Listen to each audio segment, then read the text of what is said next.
Good morning, everybody. It's wonderful to be outdoors in Western Sydney to make some very important announcements today. Firstly, New South Wales, we've hit 82.2% of first doses, which is outstanding, and 52.7% of second doses. And of course, once we get to that 70% double dose number, we'll be able to enjoy all those things we've missed for far too long. Pleasingly, for 12 to 15-year-olds, we know that now 20% of 12 to 15-year-olds have had their first dose of the vaccine. Now, given that was only made available about a week ago, that is an outstanding result, and we're urging all parents to consider vaccinating their 12 to 15-year-olds. We want to make sure that when school goes back, not only do we have great coverage in the adult population of vaccination, but also in that 12 to 15-year-old group, which is so critical. Today, I also want to say that although we can't read too much into this, pleasingly New South Wales has 935 cases of community transmission, but unfortunately 4 people lost their lives, and we extend our deepest condolences to those to the families and loved ones of those 4 deceased. And I should note that even if case numbers go down, we should expect, unfortunately, that the number of people in intensive care and the number of people who lose their lives to go up, because as we've said consistently, because we've had a number of cases in the last few weeks, people ordinarily get very sick in the second week of the illness and sometimes stay very sick for a long time.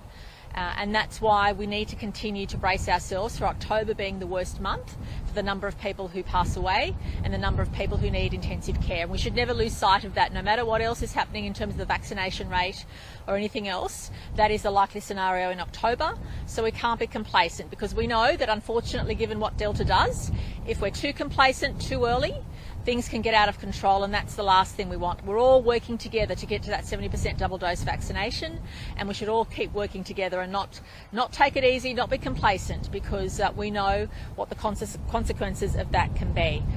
Today I wanted to take the opportunity, as I'm joined by so many of our parliamentary colleagues, to say thank you to the Treasurer and Treasury for managing to obtain $11 billion for 49% sale of WestConnex. This is an outstanding result in very difficult circumstances, and will go towards supporting New South Wales recover and, of course, supporting our major infrastructure pipeline. And today I'm also pleased to announce, in the presence of all of my parliamentary and ministerial colleagues, that $5 billion of that will go towards a West Invest Fund to support local communities in Western Sydney in local infrastructure. And it's a very pleasing day all round.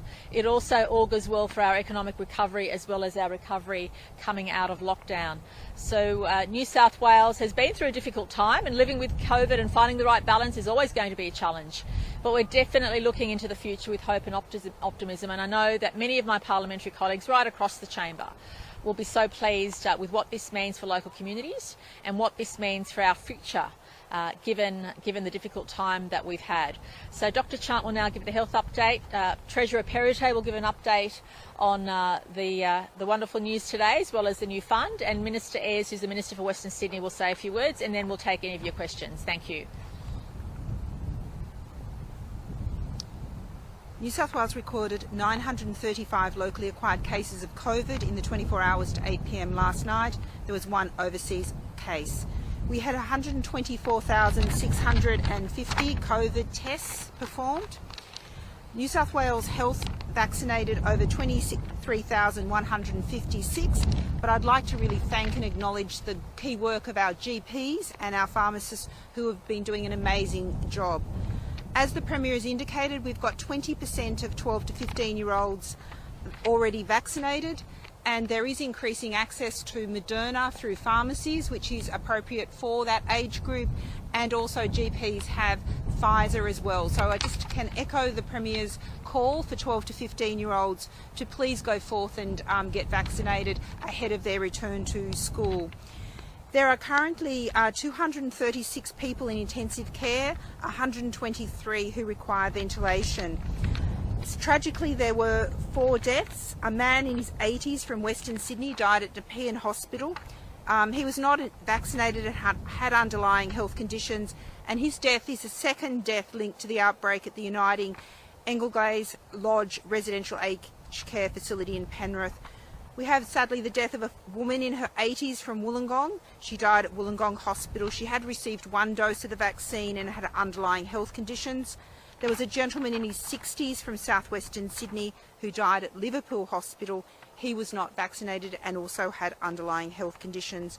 We also had a gentleman in his 60s from southwestern Sydney who died at Liverpool Hospital. He also had received 1 dose of the vaccine and had underlying health conditions.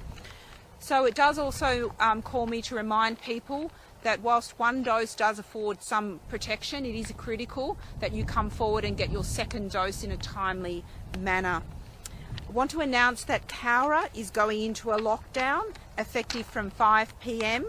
And anyone who was in Cowra from the 13th of September, regardless of where they are, must adhere to the stay-at-home requirements. There was a 9-year-old boy who attended school in Cowra, and there were a number of associated community exposures. The source at the moment is under investigation, and I would call on the Cowra community, which I know they will respond to increased testing. And it is pleasing to see that the Cowra population has a high vaccination coverage, but again, call out the Cowra community to go forth and get vaccinated. We've also got some concerns around Dareton because of a sewage detection, and also keeping vigilance in Kempsey. So again, if we could see those high rates of testing there.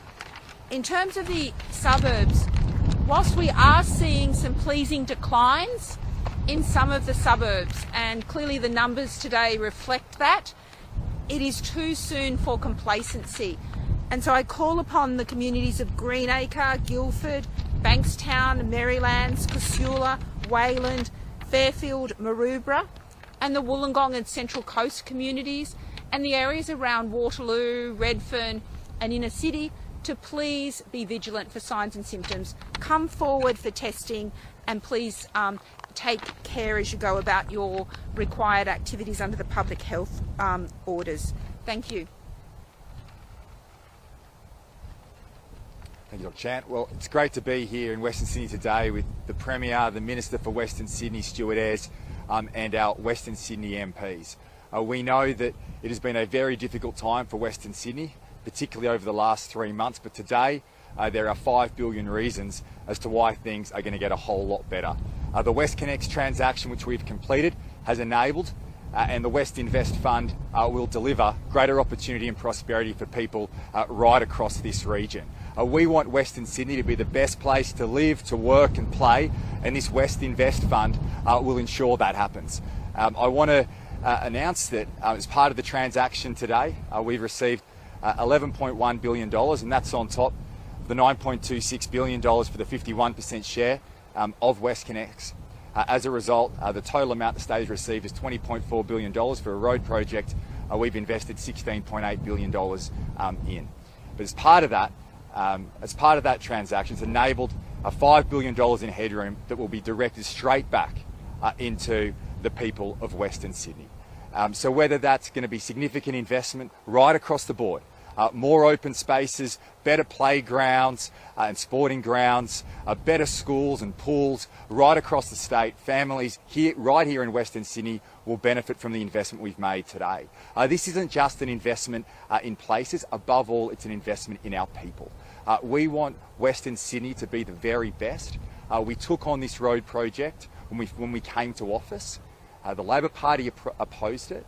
This road project has ensured that Parramatta Road flows faster. The people right across Western Sydney are able to get to Sydney faster, get home to their families as quickly as possible. It's all about livability, ensuring the public transport investment off the back of it has continued out here in Western Sydney. And this transaction will enable greater opportunity and prosperity, not just across the state, but particularly as a result of this $5 billion investment in Western Sydney today. Families right across the board will receive significant benefit as a result of the government's decision. I want to thank Sydney Transport Partners for their partnership with the New South Wales Government. I want to thank the Treasury team as well. They've worked tirelessly on this transaction. It's unlocked capital that we can invest. It's a testament to the strong financial management that we've had since coming to office, unlocking capital and investing it in further infrastructure right across the state. But particularly, this investment today will improve the livability. We want, as I said, Western Sydney to be the best place to live, to work and play, and this investment today does exactly that. The travel time saving from Penrith into the airport, 40 minutes as a result of the construction of WestConnex. From Burwood to the airport, 20 minutes, 50 sets of traffic lights, all gone away as a result of this state's investment in this road. But importantly, it's not just the investment in this infrastructure, it's the opportunity that it provides for us to make significant investments right across the board. And I'm very proud of the work the government has done in relation to this transaction. The construction of this road, finalising the transaction today, will ensure that Western Sydney families, not just for today, but for generations to come, are better off.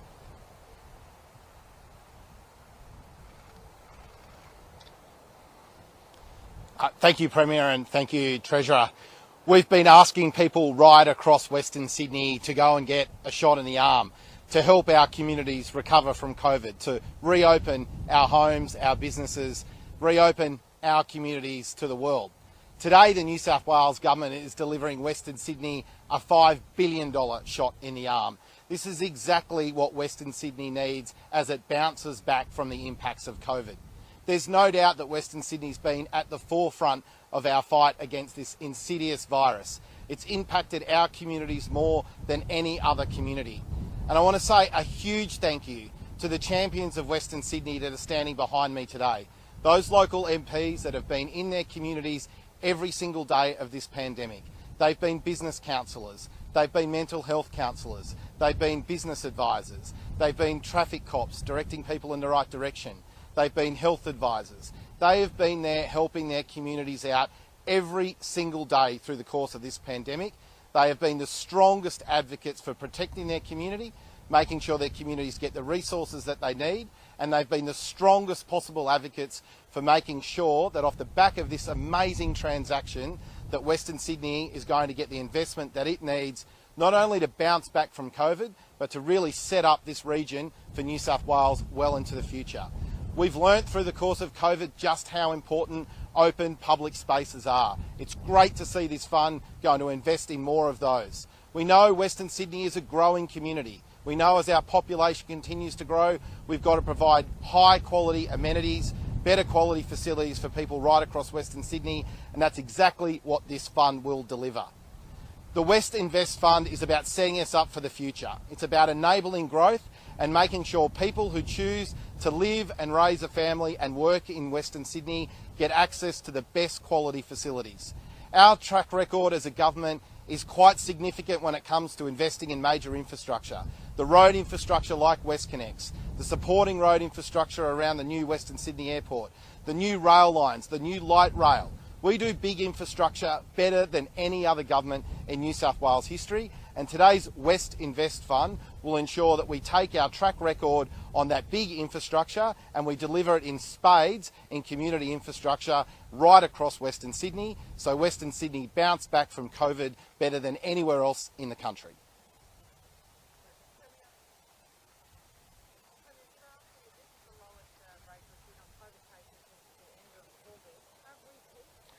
Look, Dr. Chant and I and the team aren't ready to call it yet. We always knew that the peak would hit in around middle of September.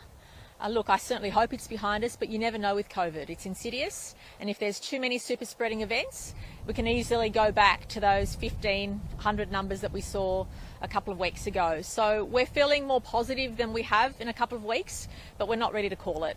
And what I do want to brace the community for is notwithstanding what happens to cases, and that's why I've said the case numbers are less relevant at this stage of the pandemic. What we need to do is really keep a close watch on how many people end up in hospital. Because we've seen the accumulation of so many cases, we know that October is going to be very challenging for our hospital system. And I don't want any of us to sit back and think the worst is behind us, because unfortunately, too many families are going to have loved ones end up in hospital or worse. And that's why we've been pushing the vaccination rate so hard. And I'm so proud and pleased that many of our communities in Western Sydney are now leading the nation in their vaccination rates, because that protects people from staying out of hospital or worse. So whilst it's pleasing to see the consistency in the last few days of where the numbers are going, the most relevant number for us is the vaccination rate and also what's happening in our hospital system. So I just want to brace people and to make sure people realise that no matter what's happening with the case numbers, what worries us is how many people end up in hospital, and we just need to be aware that that hasn't peaked yet. That's likely to peak sometime in October, and we also have to accept that once we start reopening, cases will go through the roof, but it won't matter as much because people will be vaccinated. So our aim now, our strategy between now and when we hit 70% double dose, is to get the number of people with COVID as low as possible and vaccinated as much as possible, so that when we open up, we have perhaps, if we keep working hard, 90% of our adult population with at least one dose of the vaccine, and a good chunk of our 12 to 15-year-olds vaccinated. Now, that will give us enormous confidence that we won't be overwhelmed in November and December in our hospital system.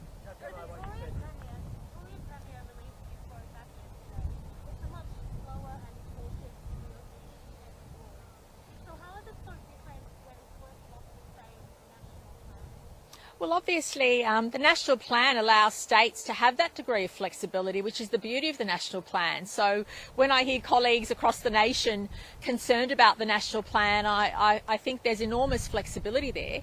And what the National Plan does is make sure that Australia opens up together. And that's a matter for other premiers. Look, I've been quite comfortable in being the first one in the nation out of the premiers to make certain statements about Delta. We've been the first ones to experience what Delta is like. We've been the first ones to charter our course out of this, and that's okay. What other premiers do is a matter for them. But our aim in New South Wales has always been to be very direct and transparent and use language and concepts that perhaps have been confronting. But it's important for our community to know exactly where we stand and what we see the next few months bringing us, but also to do so with confidence. If people stick to the rules, get vaccinated, we will open up first in the nation and live with Delta confidently and safely, and look forward to resuming those activities we've missed for a long time, including overseas travel, welcoming home Australians. All those things we've missed can be a reality in a short period of time, so long as we all keep moving forward together.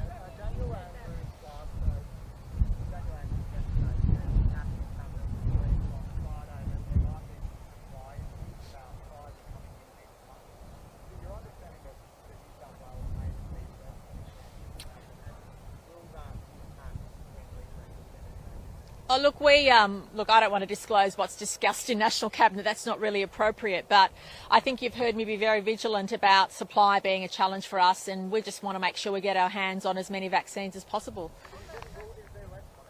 Oh, look, I'll leave that for the Commonwealth to make those announcements. I won't disclose what was discussed in National Cabinet, but I'll leave the Commonwealth to talk about those supply issues.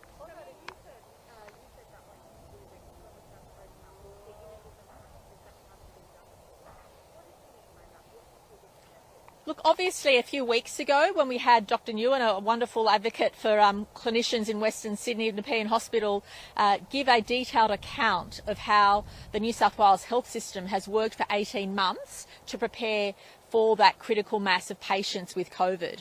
And so part of that plan that she outlined that our experts have been working on included the system being technically overwhelmed in some weeks during October.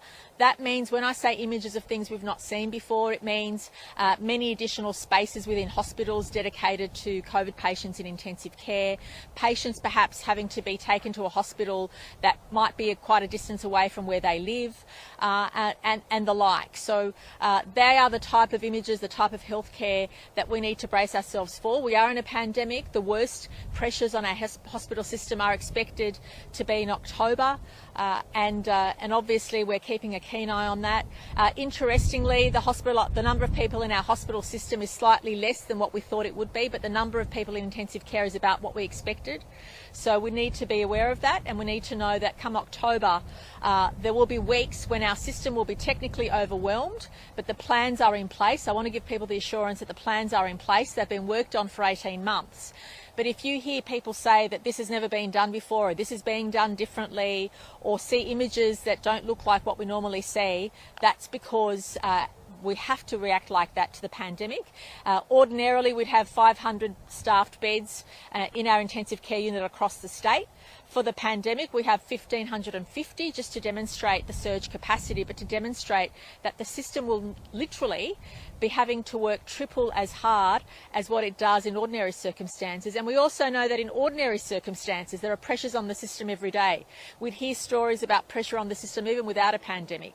So I just want people to be aware of what's coming up, just want people to be aware of what to expect, and more than ever, to thank our wonderful hospital staff who are bracing themselves, who've been training for this and preparing for this for at least 18 months, but also appreciate that because of them, we can have that assurance that everybody who needs hospital care and intensive care will receive it. Premier, I'm assuming that with what you're saying this morning, that the permit system for essential workers in West and South West, you're not going to budge on that before you reach Oh, look, that is the only the authorised workers list and the permit system is the only thing which differentiates any part of Greater Sydney and the restrictions. And as you appreciate, our aim is that when we open up at 70%, our case numbers are as low as they can be, so that we can therefore make sure we all move forward together. So that whether you live in Western Sydney or you live anywhere else in the Shire or anywhere else, you'll be able to visit all parts of New South Wales. And that's our aim, to be able to open together.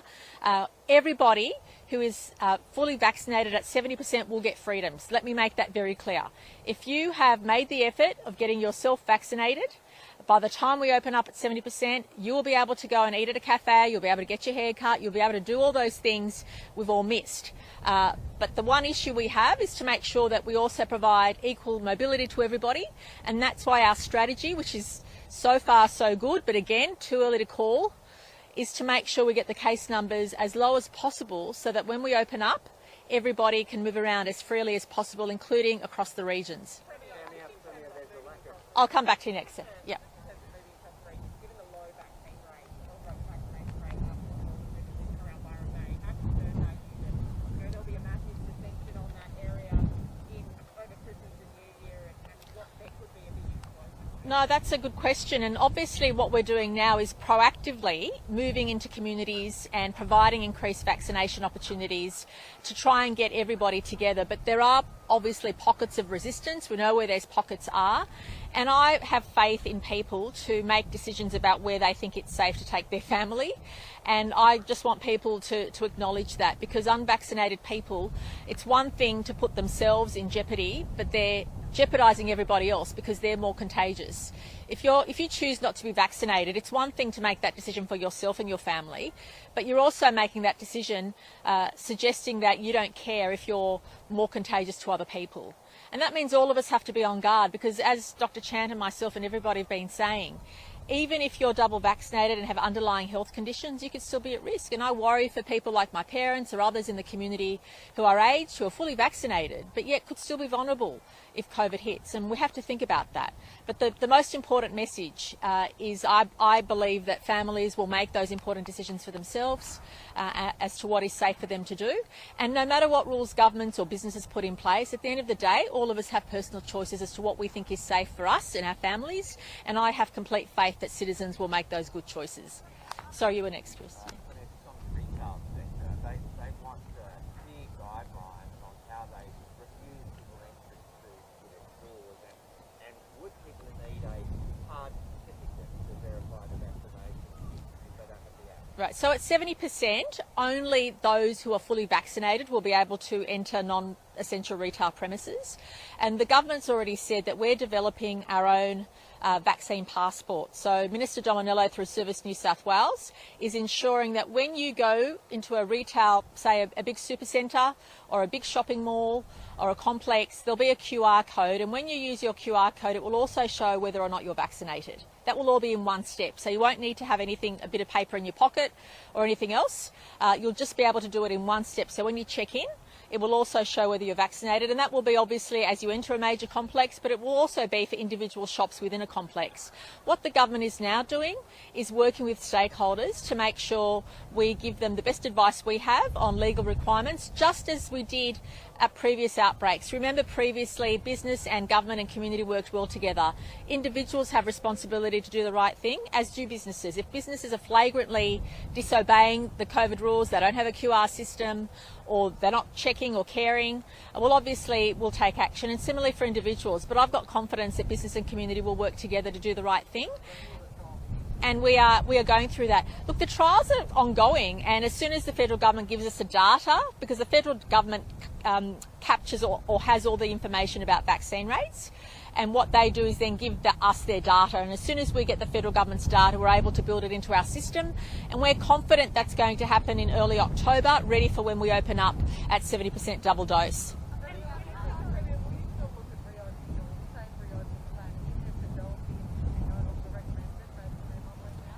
Look, the Doherty we've been looking very closely at the Doherty Institute modelling, and we are doing everything within that model. The modelling, and I want to stress this point, the modelling gives good guidance to state governments on what to do if you have low case numbers, if you have medium case numbers, and if you have high case numbers. So that's why Dr. Chant and my colleagues and I are really keen to make sure we have as few cases as possible once we get to that 70% double dose, because then obviously you can move forward together with more confidence. And everything we've done is within the Doherty plan. It's safe, it's cautious, but it's also taking on board all the risks and benefits.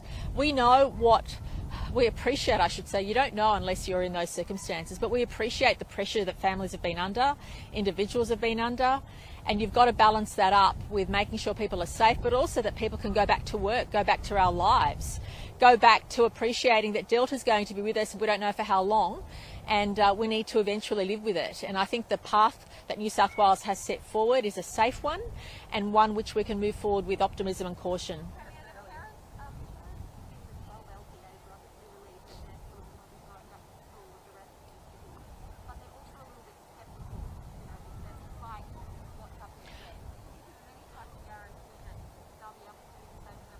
Well, that's why we're asking everybody, all parents, to consider having their 12 to 15-year-olds vaccinated, making sure they're vaccinated, their teachers will be vaccinated.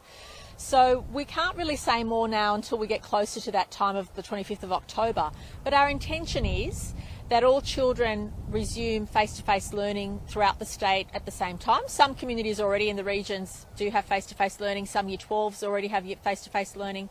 But we're really keen to make that happen, and we can't predict what the virus will be doing at that stage, but what we can do is minimise the risk of cases getting out of control and people ending up in hospital. We can do that by, if we continue to stick to the rules, continue to get our communities vaccinated, it gives us the best chance of having everybody move forward together.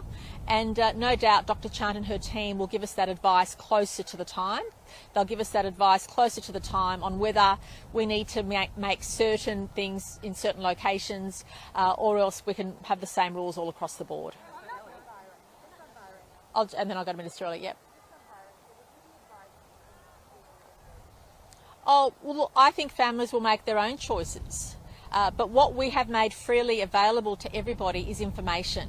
Every day our citizens can look up our health website, look up Service New South Wales, see what is happening with our vaccination rates, see what is happening in our hospital system, to give them good information about what they think is a safe thing for their family to do. And we'll continue to be that transparent.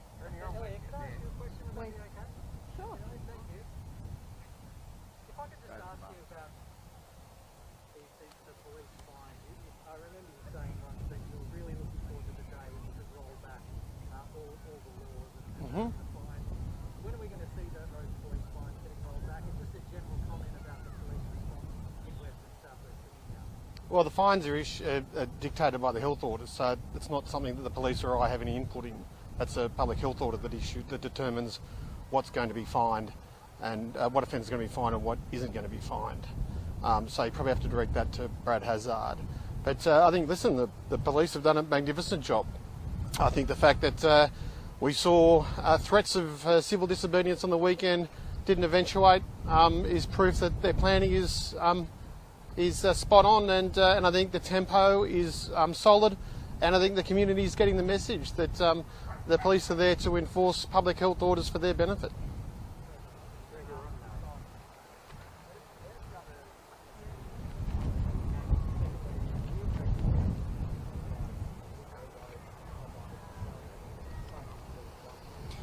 Well, firstly, this represents great value to the people of New South Wales.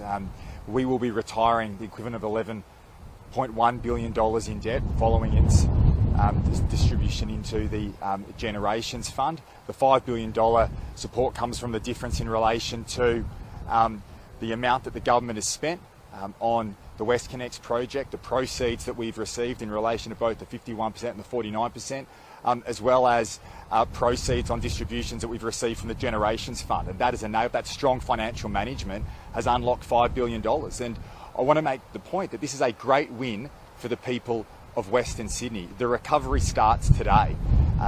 We know it's been a very difficult time right across our state, and last year we lost hundreds of thousands of jobs, recovered every single one of them plus more. But the silver lining of this pandemic will be, through our strong financial management and the foundations of the economy in this state, we are able to invest that capital, have a great social outcome at the end of it, but at the same time drive jobs growth and economic growth. And with this announcement today, that will occur right here in Western Sydney. Western Sydney, I mean, New South Wales are winners today, but particularly the families of Western Sydney have won big by the result of this transaction.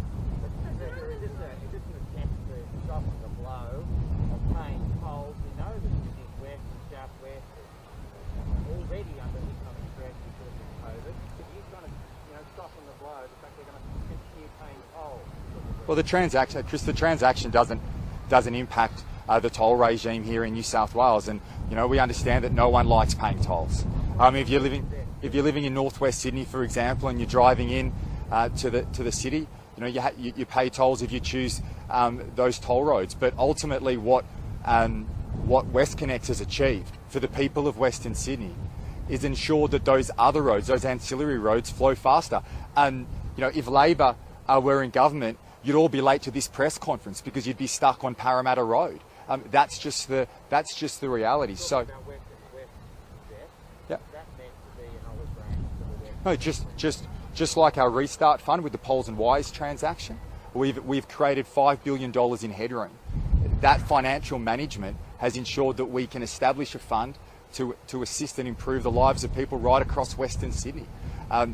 We've said from the outset that we'll be launching our economic recovery plan in October. This is the first announcement today. This is the first tranche of that economic recovery, a substantial investment in Western Sydney, better open spaces, playgrounds, sporting grounds, schools and pools. We want to make sure that Western Sydney is the best place to live, to work, to run a business, raise a family. And because of our strong financial management, because of this transaction today, we've been able to set up the West Invest Fund to transform Western Sydney, not just for today, but for generations to come. The government doesn't have any plans in this space. I mean, ultimately, if you look at the asset base of the state of New South Wales, it's grown from $60 billion under Labor to close to $250 billion under the Liberals and Nationals. That's what strong financial management is. Right across the state, we've been able to invest in better schools, better hospitals, better public transport. And that's been because of our asset recycling approach. We've come into this pandemic with strong economic foundations. That didn't occur by accident, and we will continue. The government has obviously been committed to this transaction for some time, and obviously back in 2018, prior to the last election, we committed on the first tranche of that transaction, delivered $9.26 billion for the people of our state, and today's announcement of $11.1 billion, a total of $20.4 billion and $5 billion right here for Western Sydney, will ensure greater opportunity for families who live in Western Sydney, and that's a great example of the strong financial management. Sorry, I missed that. Absolutely. No, this transaction does not have any effect on tolls. Despite what Labor will say, the reality is they are against WestConnex from the start. They opposed the construction of WestConnex, and now we have families getting home faster as a result of that decision to take our state forward. Let's not forget, this all goes back to the dying days of the Labor government, where they would not invest in infrastructure. It was all put in the too hard basket. We took that challenge on.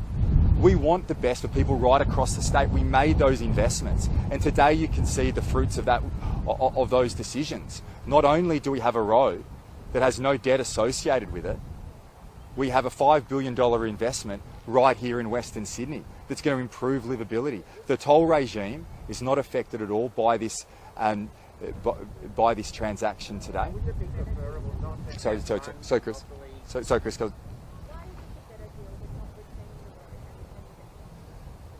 We're able to pay down $11 billion in debt. That's that's incredibly important for the people of our state.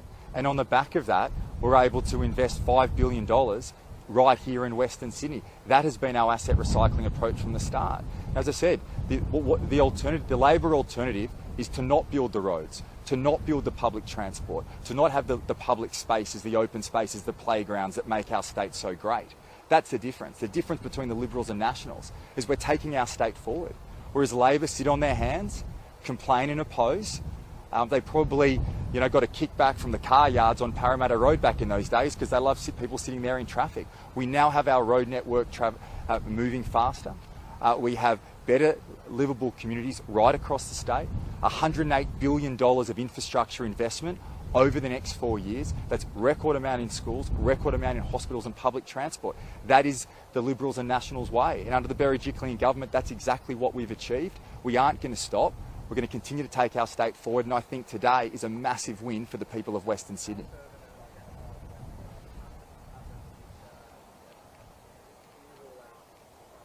We'll work through those issues as they come through, but we're completely committed to our asset recycling approach, which is unlock capital to build further infrastructure. Roads like WestConnex would not have been built without that approach. The announcement we're making today, a $5 billion investment, would not be possible but for the approach we've taken.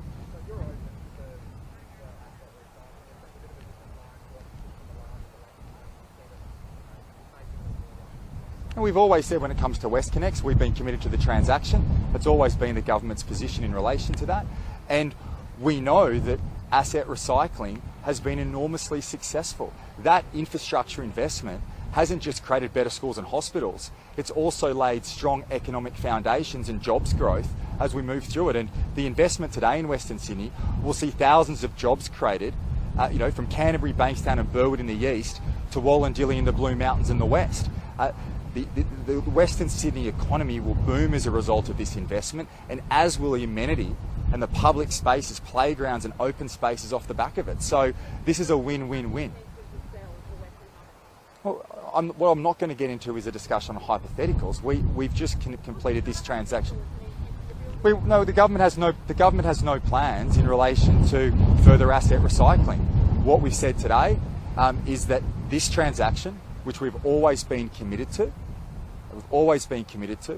has ensured a substantial, successful and strong result for the people of our state. It's not the government's money, it's the taxpayers of New South Wales, and every single family across New South Wales benefits from this decision today. And to be here with my Western Sydney colleagues, strong advocates for their electorates, for their local communities, know all too well the benefit that $5 billion will have for the people right across the region.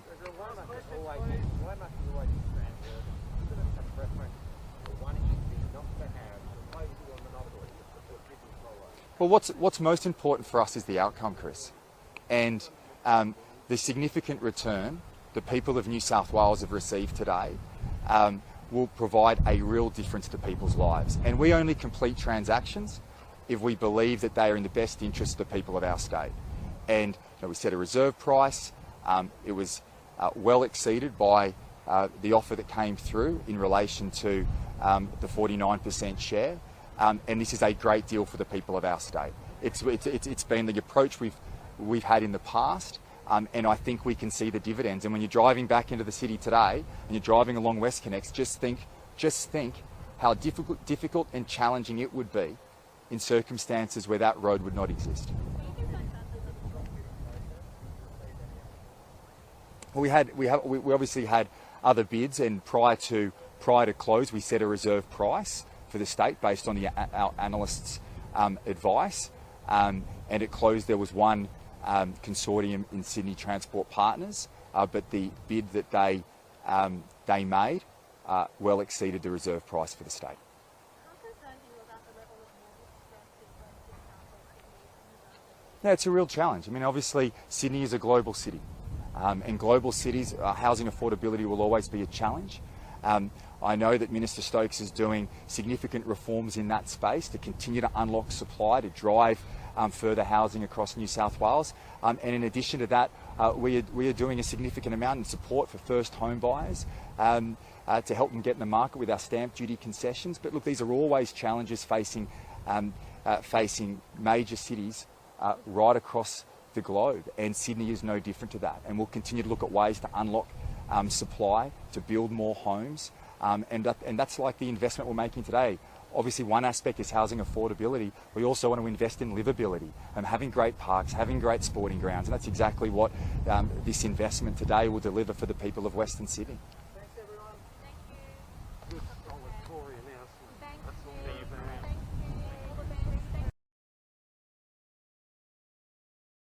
you. Following the toughest period in the region's history, the future of Western Sydney is now brighter, thanks to a new $5 billion government investment.